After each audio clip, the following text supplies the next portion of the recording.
Hey, what's up? This is J. Lucky Henry. So today, we're going to talk about the secret expenses that landlords incur that you won't really know till you're a landlord. Or you watch this video. Get ready. This is J. Lucky Henry, Keller Williams agent in the greater Boston area. You won't believe how many people need to get real. R-E-A-L.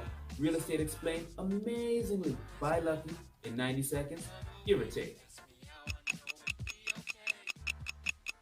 Welcome back. It's J. Lucky Henry. So, we're talking about the secret expenses that landlords incur.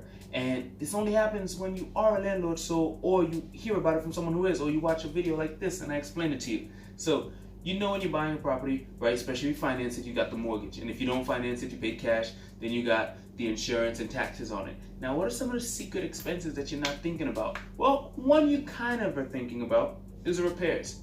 But how much are repairs? See, most landlords budget anywhere from 5 to 20% of the rent that they generate to go right back into repairing. So that's quite a good chunk of change right there.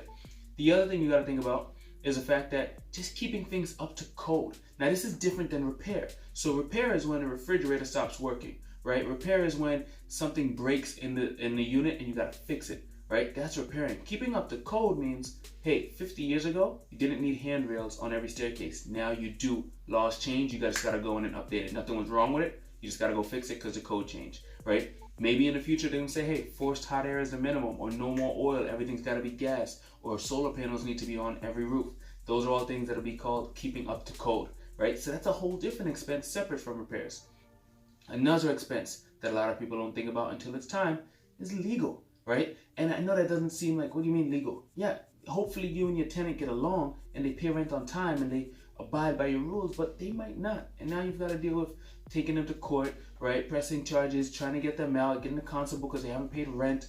And yeah, that's just a whole nother expense. So there's a lot of different things that go into being a landlord. Now, of course, I'm by no means trying to talk you out of it. I applaud you for wanting to do it, and I think you should. But just want to make sure you're aware of it, right? Keep watching this video series. We're going to talk about another good thing to help you in tomorrow's video when you are a landlord for the first time, all right? It's been real. This is J. Lucky Henry, and I'm here to keep it real with you. Whether you're looking to buy, sell, or invest in real estate, call or text 978-712-0244 and make sure you subscribe to my channel for more. Another way they ask me how I know it'd be okay.